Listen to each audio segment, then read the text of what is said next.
अगर एक लेमैन की लैंग्वेज में पहले अपने सब्जेक्ट को समझते हैं कि बिजनेस वर्ड का मीनिंग क्या है और लॉ वर्ड का मीनिंग क्या है। अगर मैं बात नॉर्मल सा एक क्वेश्चन आपसे पूछती हूँ कि व्हाट इज बिजनेस, तो क्या आंसर देंगे?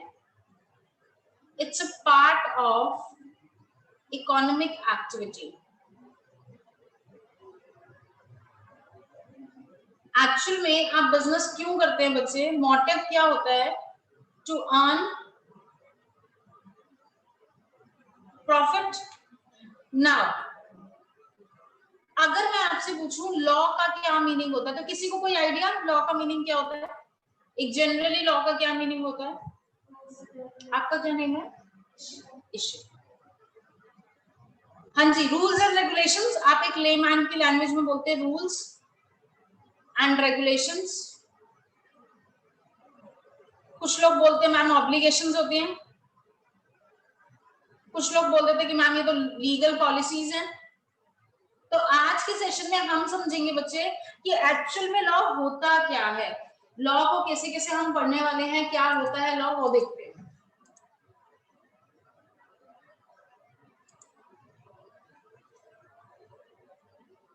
चलो अपने सब्जेक्ट को पढ़ते हैं और फर्स्ट टॉपिक की बात करते हैं, which is Indian contract act.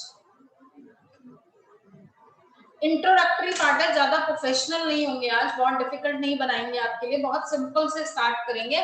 If I am talking about Indian contract act, तो कॉन्ट्रैक्ट का मीनिंग क्या है, इंडियन का मीनिंग क्या है, या एक्ट होते क्या है? बच्चे देखो लॉ में ना हर एक पर्टिकुलर टॉपिक के लिए अलग अलग एक्ट्स बने हुए हैं, और एक्ट कुछ नहीं है बच्चे, उसमें कलेक्टिवली उनके रूल्स रेगुलेशंस लिखे हुए हैं, उनकी गाइडलाइंस लिखी हुई है कि अगर आप इस पर्टिकुलर चीज के लिए मूव ऑन कर रहे हो तो हाउ टू फॉलो दिस। जैसे कॉन्ट्रैक्ट, अभी नहीं पता कि कॉन्ट्रैक्ट क्या होता है, लेकिन एक लेमैन की लैंग्वेज में सुना होगा ना कि उन्होंने उनके साथ कॉन्ट्रैक्ट किया, कॉन्ट्रैक्ट कैंसिल हो गया, कॉन्ट्रैक्ट रिन्यू करना है। तो एक्चुअल में what do you mean by contract, होता क्या है, क्या इंपॉर्टेंट टर्म्स है? बहुत ही नॉर्मल सा एक एग्जांपल लेते हैं। Let's start with A and B are two friends। दो फ्रेंड्स है बच्चे, who has planned for a movie।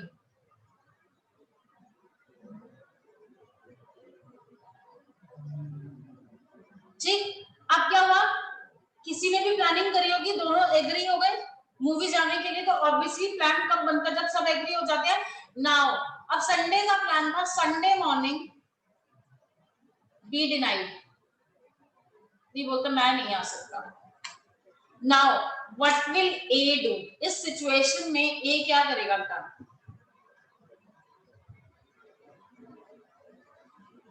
दो फ्रेंड्स हैं, दोनों फ्रेंड्स ने प्लान किया मूवी जाना है, संडे का किया, तो बी ने डिनाई कर दिया मैं नहीं आ सकता। तो ए इस सिचुएशन में आपको क्या लगता है, क्या ए बी को कोर्ट में लेकर जाएगा, उसके अगेंस्ट में कोई लीगल कंप्लेन करेगा, या फिर इनफॉर्मल बिहेवियर करेगा ना?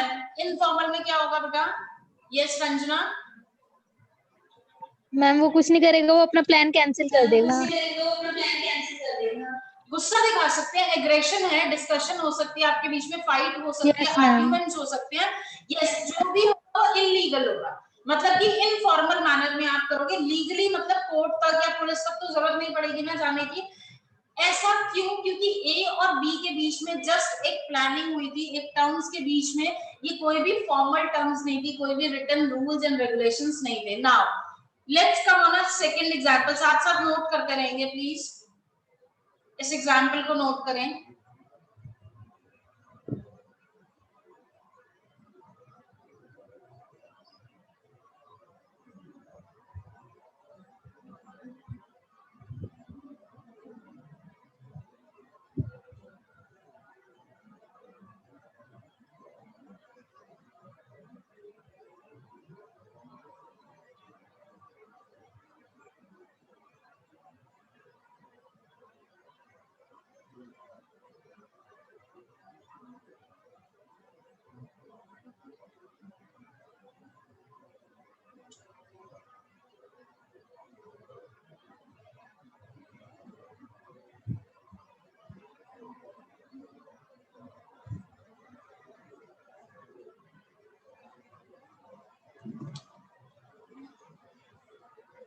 चले बेटा नेक्स्ट पे चलो। नाउ अगेन एक एग्जांपल लेते हैं बेटा। दो फ्रेंड्स हैं एक्स एंड वाई। एक्स के पास एक कार है बच्चे,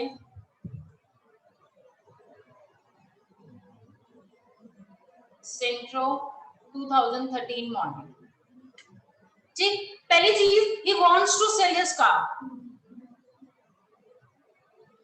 ही wants to sell his car. अब देखो बेटा, अगर आपको अपनी कार सेल करनी है तो ऑब्वियसली आपको किसी न किसी को बताना पड़ेगा। You need to communicate. आप किसी को बताओगे नहीं तो सामने वाले को कैसे पता चलेगा कि आप अपनी कार को सेल कर रहे हो? तो मींस आपको किसी न किसी को कम्युनिकेट करना पड़ेगा। अब क्या हुआ, वाई आपका एक फ्रेंड था और जैसे ही आपने वाई को बताया, Y gets ready to buy that car. ठीक, अब क्या हुआ बच्चे, लेट्स से 18 अक्टूबर 2020 को एक्स और वाई के बीच में ये डिस्कशन हुआ और एक्स ने अपनी कार किसको दे दी बच्चे? वाई को दे दी। उसने बोला यार फ्रेंड्स है, कोई बात नहीं, सेल डीड वगैरह बाद में बनवा लेंगे। फ्रेंडली रिलेशन रखा, एक्स ने वाई को कार सेल कर दी, सारी टर्म्स एंड कंडीशंस। अब वाई ने पता नहीं पेमेंट अभी करी है नहीं करी, क्योंकि सेल डीड कुछ बनी नहीं। नाउ अगर 21 अक्टूबर को वाई से एक एक्सीडेंट हो जाता है और उसमें कार डैमेज हो जाती है, ठीक। नाउ अब ये वाई क्या कहता है, कार डैमेज हो गई, ये प्रॉब्लम थी, मैं पे नहीं करूंगा, I will not pay to X. अब आपको क्या लगता है बच्चे, what step should be taken by x?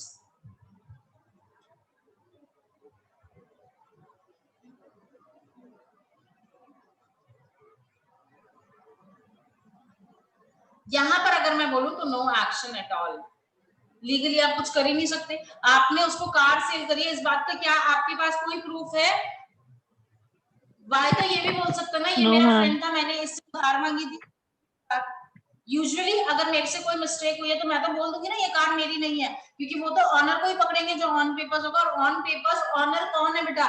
X. Now in this situation, इसी सिचुएशन में अब आपको कुछ नए पॉइंट सिखाते हैं।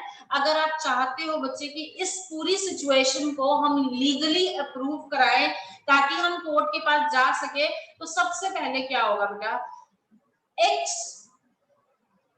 कम्युनिकेट कर रहा है जो वाई को कि उसे कार सेल करनी है, उसको बोलते हैं ऑफर। क्या बोलते हैं बेटा? ऑफर। अगर वाई को सारी चीजें पसंद आ जाएंगी तो क्या बोलेंगे? Acceptance. All terms and conditions. Now अभी एक्स ने वाई के साथ जो भी कंडीशंस रखी ऑफर और एक्सेप्टेंस से, तो ये बन गया बेटा एक एग्रीमेंट। क्या बन गया? एग्रीमेंट। बट अभी तक लीगल वर्क नहीं हुआ ना, पेपर वर्क नहीं हुआ। अगर मैं इसमें लीगल वर्क को ऐड कर दूं तो ये एग्रीमेंट बन जाएगा बेटा क्या? Contract. Usually in another sense agreement enforceable by law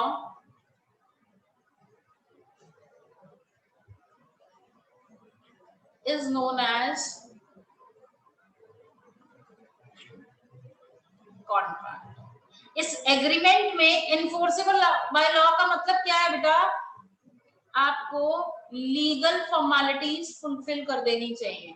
अब वो सेल डीड हो, पार्टनरशिप डीड हो, पार्टनरशिप में भी बोला जाता है ना, if you both are agree on a same point, दो लोग पार्टनर्स बन रहे हो तो प्लीज अपनी पार्टनरशिप डीड जरूर बनाओ, क्योंकि कल को कोई इशू आ गया तो आप कोर्ट के पास क्या प्रेजेंट करोगे? तो इट शुड बी देयर। सारी लीगल फॉर्मेलिटीज को बोल रहे हैं एनफोर्सेबल बाय लॉ, और एग्रीमेंट क्या बन जाएगा बेटा? कॉन्ट्रैक्ट।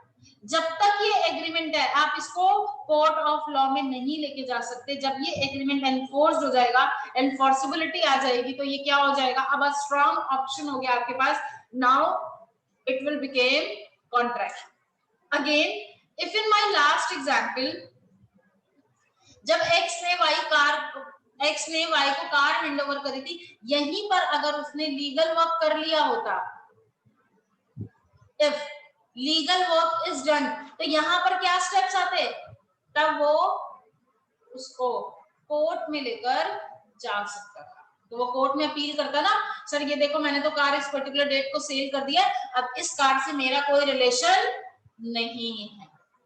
क्लियर है बेटा एग्जाम्पल कि एक्चुअल में कॉन्ट्रैक्ट का मीनिंग क्या है। कॉन्ट्रैक्ट का मीनिंग क्या है बेटा, कि कॉन्ट्रैक्ट ये है कि कोई भी आपस में सेल करो, परचेज करो, कोई ट्रांजेक्शन करो, किसी कॉमन टर्म पे आप एग्री हो जाते हो बिजनेस करने के लिए भी, तो आप अपनी लीगल फॉर्मेलिटीज को जरूर फुलफिल करें।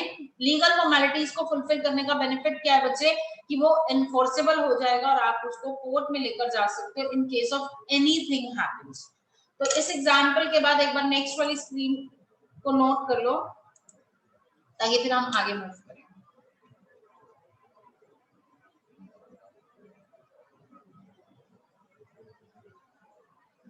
क्या बोलते हैं, प्रपोजल।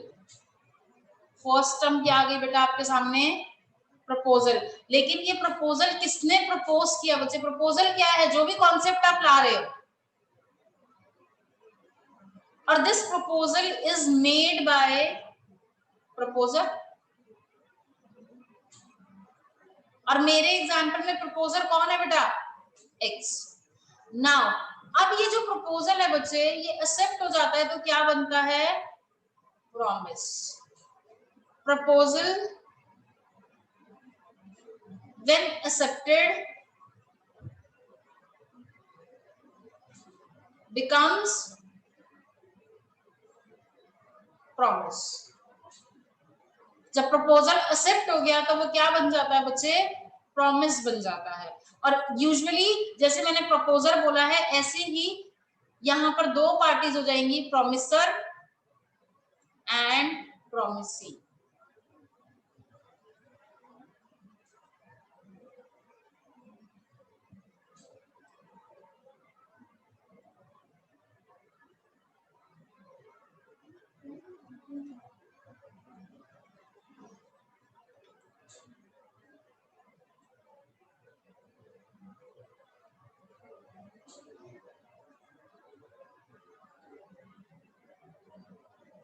चले बेटा देखो, अब क्या है बेटा, number one proposal, proposal accept हुआ तो क्या बना बच्चे, प्रॉमिस। आपने बोल दिया कि यस, वो आपने एक्सेप्ट कर लिया, तो उसके बदले में अब आप भी अपनी टर्म्स एंड कंडीशंस बताओगे, तो प्रॉमिस के बदले में क्या मिलेगा बेटा, रेसिप्रोकल प्रॉमिस। जब वाई कहता है कि मैं इस टर्म पे आपकी कार परचेज करने के लिए तैयार हूं, तो एक्स भी बोलेगा ना, चलो ठीक है मैंने कार आपको दे दी। तो प्रॉमिस और रेसिप्रोकल प्रॉमिस दोनों मिलके बनते हैं बच्चे सेट ऑफ प्रॉमिस। और ये सेट ऑफ प्रॉमिस क्या बनता है बच्चे, एग्रीमेंट। और ये एग्रीमेंट जब एनफोर्सेबल होगा लॉ से,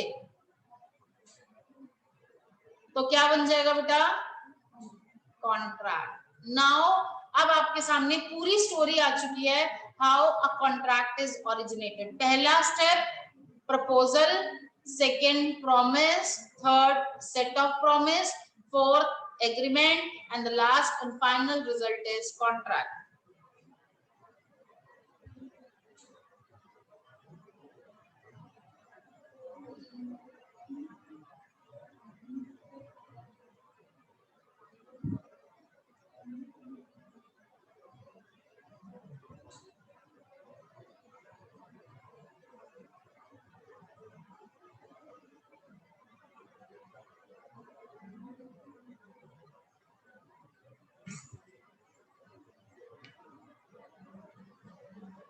किसी को कोई डाउट बेटा यहां तक, सबको कॉन्ट्रैक्ट का पहले मीनिंग क्लियर हो गया?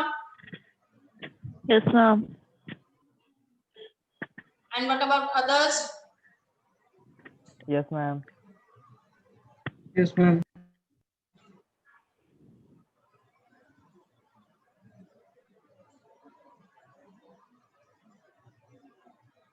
अब एक इंपॉर्टेंट स्टेटमेंट, जब बेटा मैंने बोला आपको एग्रीमेंट्स एनफोर्सेबल बाय लॉ क्या बनते हैं बच्चे, कॉन्ट्रैक्ट, इसका मतलब हर कोई कॉन्ट्रैक्ट पहले क्या था बेटा, एग्रीमेंट था। लेकिन अगर एग्रीमेंट एनफोर्सेबल नहीं होगा लॉ से तो क्या वो कॉन्ट्रैक्ट बनेगा? नो। इसीलिए हमारी स्टेटमेंट क्या कहती है, all contracts are agreements but all agreements are not contracts.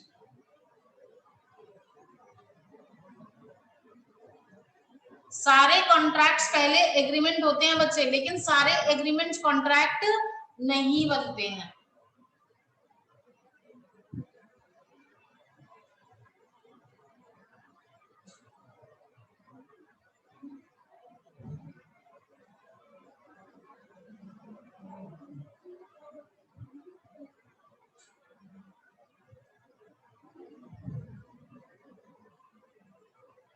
Clear हो गया बच्चे पहला मीनिंग ऑफ कॉन्ट्रैक्ट। तो इंडियन कॉन्ट्रैक्ट एक्ट में हम क्या पढ़ने वाले हैं कि जब आप दो पार्टीज आपस में कोई कॉन्ट्रैक्ट करती हैं तो किन टर्म्स और कंडीशंस को फॉलो करना है, what should be the rules prescribed in that, what should be the guidelines, क्या प्रपोजल होना चाहिए, क्या डॉक्यूमेंट्स होने चाहिए। तो इसके लिए बच्चे हम पढ़ेंगे Indian contract act 1872 which came into force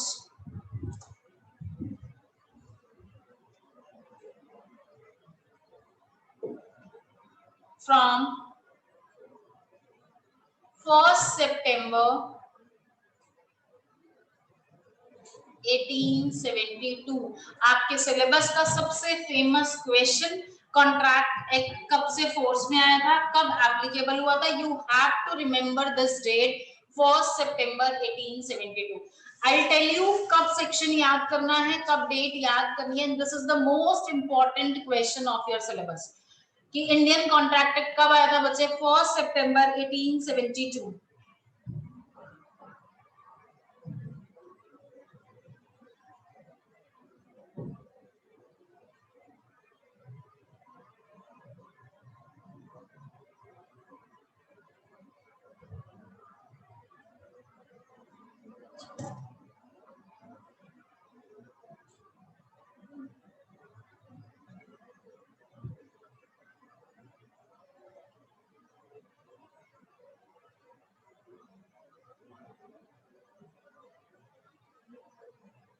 ठीक है बेटा।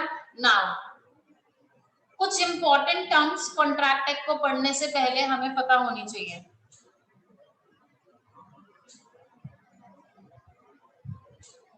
नंबर 1,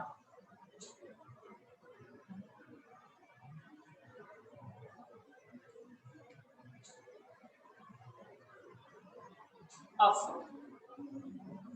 ऑफर क्या होता है बच्चे, जो भी प्रपोजल आपके सामने रखा जाएगा, whatever is presented to, उसको हम ऑफर बोल देते हैं। एक्सेप्टेंस क्या होती है बेटा, acceptance willingness to accept the offer, या फिर आप बोल सकते हो ready with the terms of offer.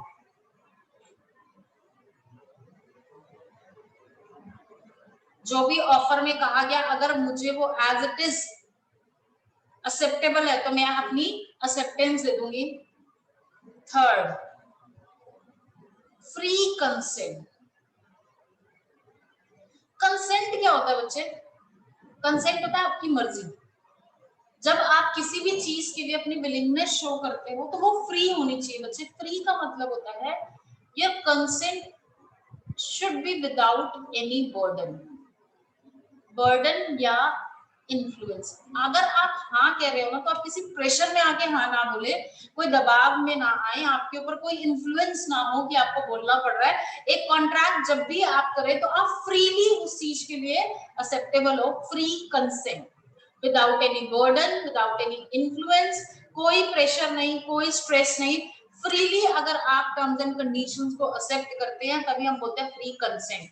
आपका जो कंसेंट है, या कंसेंट क्या होता है बच्चे, किसी भी काम को करने का मेरा प्रपोजल, हाँ मैं करना चाहती हूँ, या मैं नहीं भी कर रही हूँ तो नहीं भी मैं करना चाहती हूँ पर मैं नहीं इसलिए बोल रही हूँ कि मेरे ऊपर किसी का प्रेशर है। अगर मैं यस बोल रही हूँ तो मैं इसलिए बोल रही हूँ क्योंकि ऑलरेडी मेरे ऊपर किसी का प्रेशर है। तो कोई ऐसा बर्डन या इन्फ्लुएंस नहीं होना चाहिए। You should be free from these type of things. Now fourth, consideration. एक कॉन्ट्रैक्ट जब भी होगा ना बेटा, कंसीडरेशन होना बहुत जरूरी है। कंसीडरेशन मतलब फ्री ऑफ कॉस्ट कुछ नहीं होना चाहिए। Consideration means something in return. Contract कभी भी यूनिलेटरल नहीं होते। यूनिलेटरल मतलब सिर्फ आपने किसी को बर्थडे गिफ्ट दिया उसके बदले में कुछ नहीं मिलेगा, ये कोई कॉन्ट्रैक्ट नहीं है। कॉन्ट्रैक्ट हमेशा मल्टीलेटरल होंगे।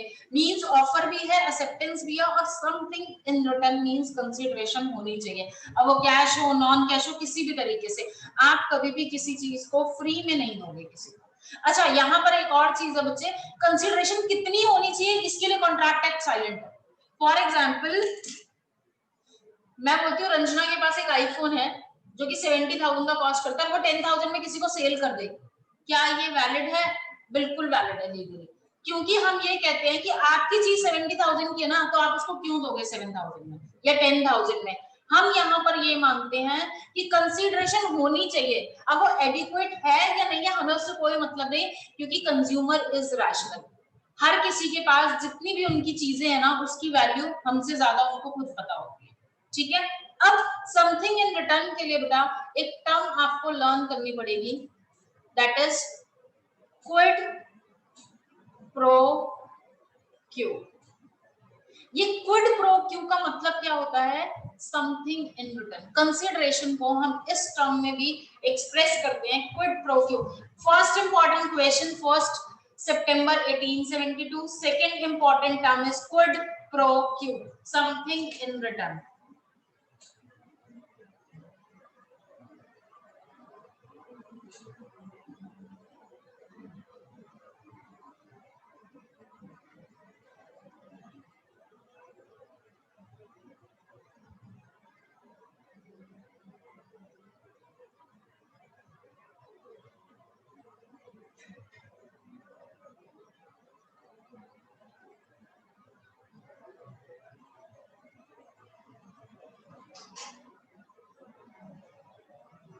चारों पॉइंट्स नोट करेंगे, offer, acceptance, free consent, consideration.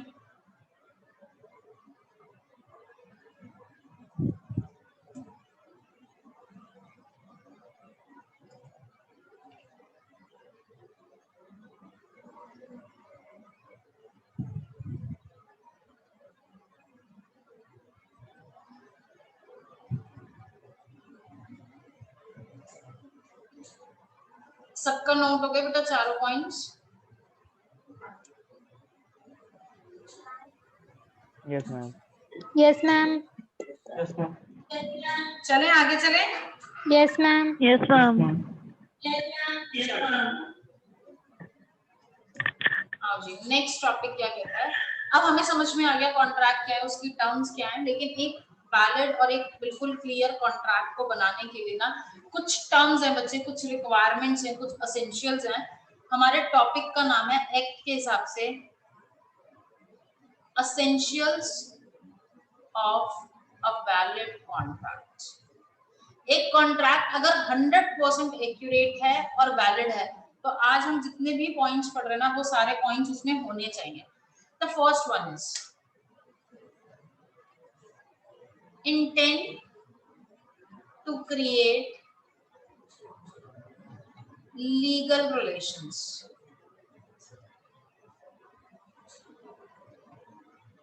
क्या कहता है बच्चे यहाँ पर? इंटेंट का मतलब है आपकी इंटेंशन होनी चाहिए कि आप जो भी रिलेशन बनाएंगे, लीगल रिलेशंस बनाएंगे, मींस आप लीगल फॉर्मेलिटीज को और लीगल डॉक्यूमेंटेशन को दोनों को फुलफिल करना चाहिए।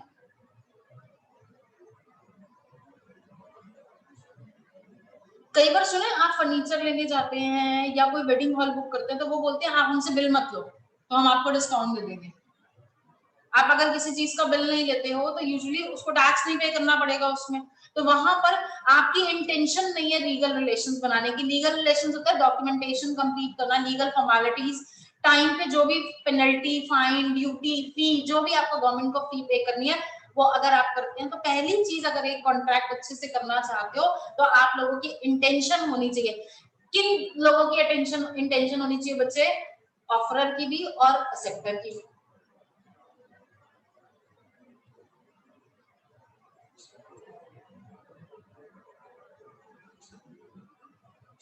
Consideration must be present.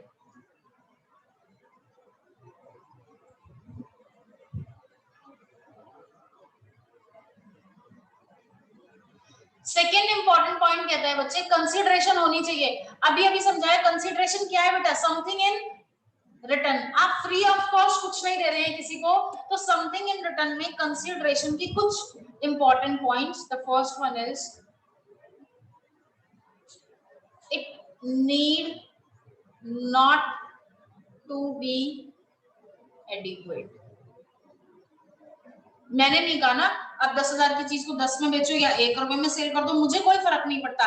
तो ये एडिक्वेट हो या ना हो मुझे फर्क नहीं पड़ता। सेकेंड चीज, it must move at the desire of the promisor. एक बात बताओ, जब मैंने आज आपको एक एग्जांपल बताया कि X is ready to sell his car to Y, X की कार का प्राइस कौन डिफाइन करेगा कि कितने में सेल करनी है? X डिसाइड करेगा।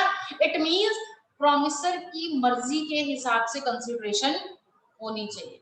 आप उसको नहीं बोलोगे कि इतने की नहीं उतने की, वो उनकी मर्जी है कि वो अपने प्रोडक्ट का क्या प्राइस डिफाइन करते हैं कॉन्ट्रैक्ट में।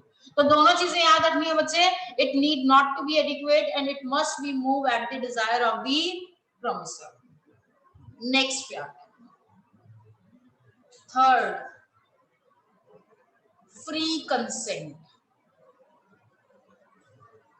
अब मैंने आपको बोला कि दबाव नहीं होना चाहिए। दबाव नहीं होना चाहिए इसका मतलब क्या है बेटा? Following points should not be present. आप फ्री कंसेंट तब माने जाओगे जब कुछ पॉइंट्स प्रेजेंट ना हो, और ये पॉइंट्स क्या हैं देखते हैं। Number 1, coercion. Number 2, undue influence. Number 3 बेटा fraud, and number 4 is misrepresentation. इसका नॉर्मल सा मीनिंग क्या है बेटा? आपके कॉन्ट्रैक्ट में ये 4 फैक्टर्स नहीं होने चाहिए। अब आप बोलोगे मैम इनका मीनिंग, तो पहली चीज कॉर्जन का मीनिंग देखते हैं बेटा। कॉर्जन होता है फिजिकल प्रेशर, थ्रेट्स,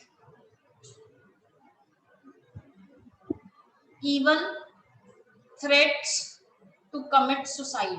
कॉर्जन, आप किसी को धमकी दे रहे हो कि ये काम नहीं हुआ तो मैं सुसाइड कर लूं, ऐसा हो जाए, उल्टा सीधा बोल रहे हो, फिजिकल प्रेशर, मारना, गन पॉइंट पे किसी तरीके से, ये सब कॉर्जन होता है। आप किसी को धमकी देके कोई कॉन्ट्रैक्ट साइन करा लोगे तो वो एक वैलिड कॉन्ट्रैक्ट नहीं माना जाएगा। अनड्यू इन्फ्लुएंस क्या होता है बेटा? Moral pressure. मॉरल प्रेशर समझते हो ना? गन पॉइंट पे कोई काम करा लेना, कोई स्ट्रेस देना, ब्लैकमेलिंग्स,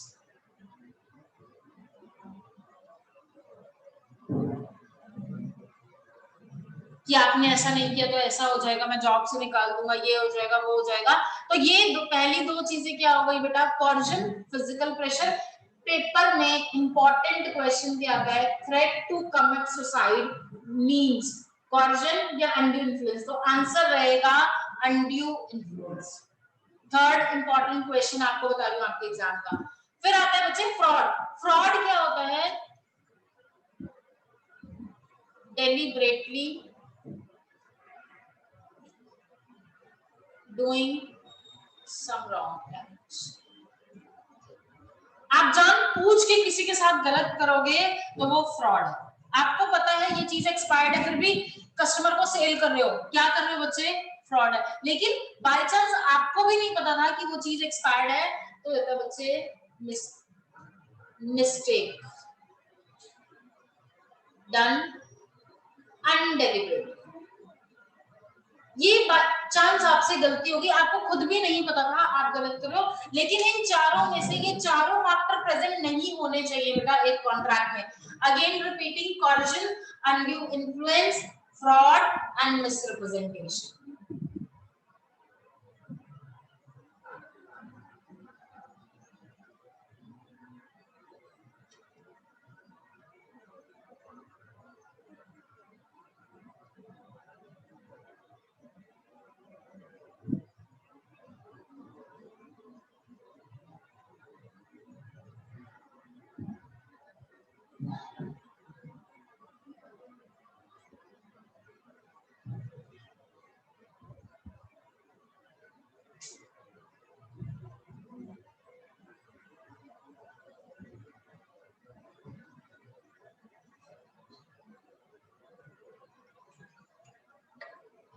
चलिए बेटा फोर्थ पॉइंट पे, पहले 3 पॉइंट सबको क्लियर हो गए। Intent to create legal relations, second consideration must be present, third is free consent. Now come on the fourth, parties must be competent to contract. Competent का मतलब क्या है बेटा? कुछ लोग ना डिस्क्वालीफाई हैं जो कॉन्ट्रैक्ट नहीं कर सकते, और वो कौन कौन है? The first one is minor. इसका मतलब they should not be incompetent. और इनकम्पिटेंट कौन होता है बेटा जो कॉन्ट्रैक्ट नहीं कर सकता? यूजुअली पहले जो 18 से लेस एज वाले माइनर्स है, माइनर्स कॉन्ट्रैक्ट नहीं कर सकते। सेकंड बेटा insolvent.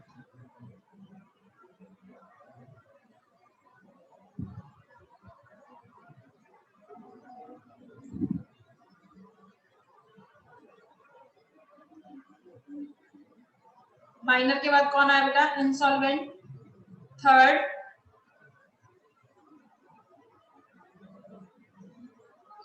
Unsound mind. Unsound mind बेटा दो सिचुएशन में होता है, एक होता है जी परमानेंट और एक होता है बेटा टेम्पररी। परमानेंट अनसाउंड माइंड का मतलब क्या है? That person is not mentally fit. Permanent का मतलब क्या हो गया बच्चे? मेंटली इल है परमानेंट बेसिस पे, तो that person is not at all competent to do any of the contract during his life. ठीक है बेटा। टेम्पररी क्या होता है? जिस टाइम पर वो मेंटली फिट नहीं है, usually alcoholic, when somebody is drunk, उस टाइम पर आप उससे कोई भी सिग्नेचर कराओगे तो वो इनवैलिड माना जाएगा। तो टेम्पररी बंदा जिस टाइम अपनी साउंड माइंड की सिचुएशन में नहीं है, उस टाइम पर आप उससे कोई सिग्नेचर नहीं कराएंगे, कोई कॉन्ट्रैक्ट पे साइन नहीं कराएंगे, कोई कॉन्ट्रैक्ट की टर्म्स डिस्कस नहीं करेंगे। तो जो टेम्पररी है बेटा, तो टेम्पररी फेज उसका जिस टाइम पर चल रहा है, उस फेज पर हम उसके साथ कोई भी कॉन्ट्रैक्ट नहीं करेंगे। तो फोर्थ हो गया बच्चे पार्टीज कंपीटेंट टू कॉन्ट्रैक्ट। तो कौन कौन इनकम्पिटेंट हो गए? Minor, insolvent, unsound mind. Actual में देखा जाए तो कौन कौन कॉन्ट्रैक्ट कर सकता है बच्चे? कंपीटेंट की बात बोलो तो दोनों तरह से बुक में लिखा होता है। फर्स्ट वन इज माइनर की जगह कौन कॉन्ट्रैक्ट कर सकता है बेटा? मेजर। इंसॉल्वेंट की जगह सॉल्वेंट। अनसाउंड माइंड की जगह sound mind.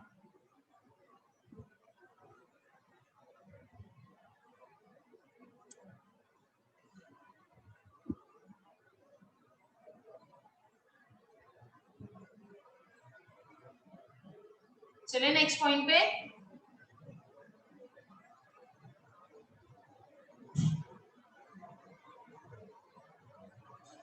Now it's our fifth point.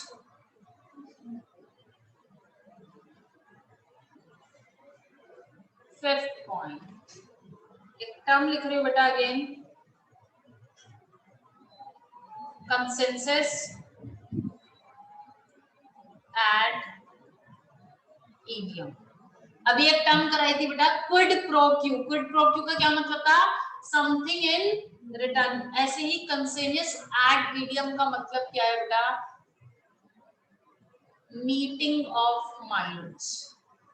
दो अलग अलग पर्सन एक ही टर्म पे कब एग्री करेंगे बच्चे? जब दोनों की कंसेंट मैच करेगी ना, दोनों के माइंड्स मैच करेंगे। For example you are planning a trip, आप अपने फ्रेंड सर्कल में एक ट्रिप प्लान करते हो, तो डेस्टिनेशन कब फाइनल होगी? जब सबके माइंड यस करेंगे ना उस पर्टिकुलर डेस्टिनेशन पे ट्रैवल करने के लिए। ऐसे ही एक कॉन्ट्रैक्ट सारी पार्टीज तभी कर पाती हैं जब वो दोनों पार्टी जो भी कॉन्ट्रैक्ट के लिए रेडी हो रही है उनकी माइंड सेम चीज पर आकर मैच करें। तो कंसेंसस एड ईडियम का होना बहुत जरूरी है। अगर दोनों के माइंड मैच नहीं करे तो हम बिजनेस नहीं कर पाएंगे। नेक्स्ट बेटा,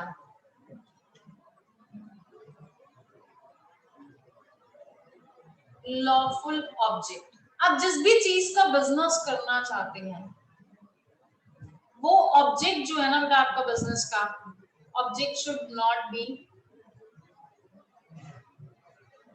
डिस्क्वालिफाइड बाय लॉ।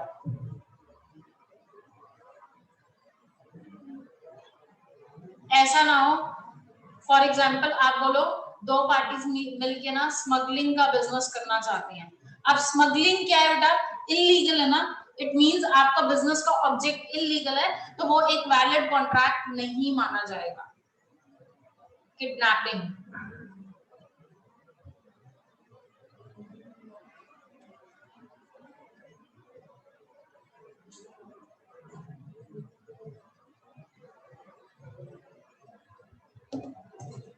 अब नेक्स्ट बच्चे, परफॉर्मेंस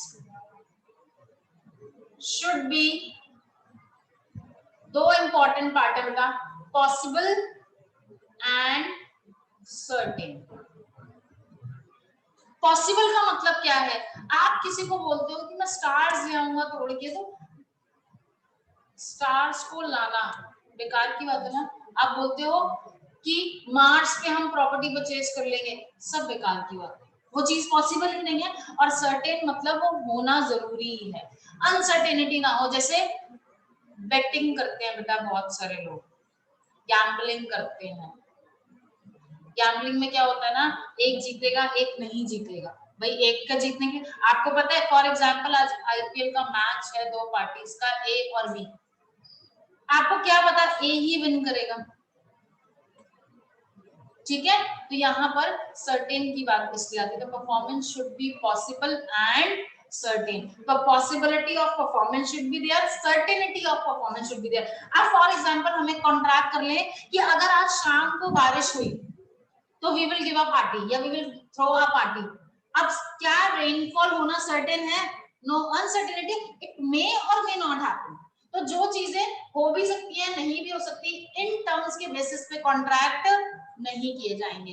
तो these are the basic 7 points जो कि आपको एक वैलिड कॉन्ट्रैक्ट के लिए चाहिए। Again I am repeating,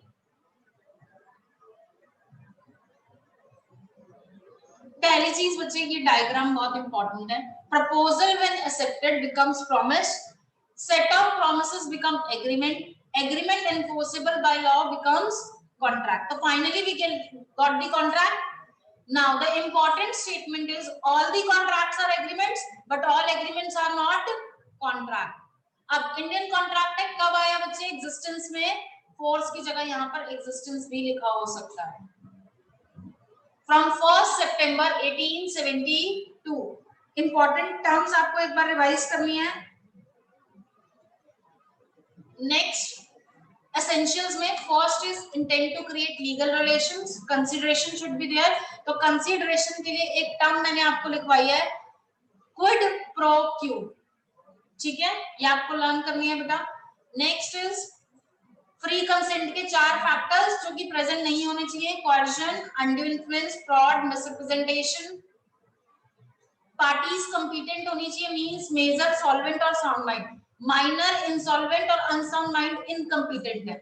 next बेटा consensus add idiom meeting of minds, lawful object should be there and performance में possibility और certainty दोनों factors present होने चाहिए।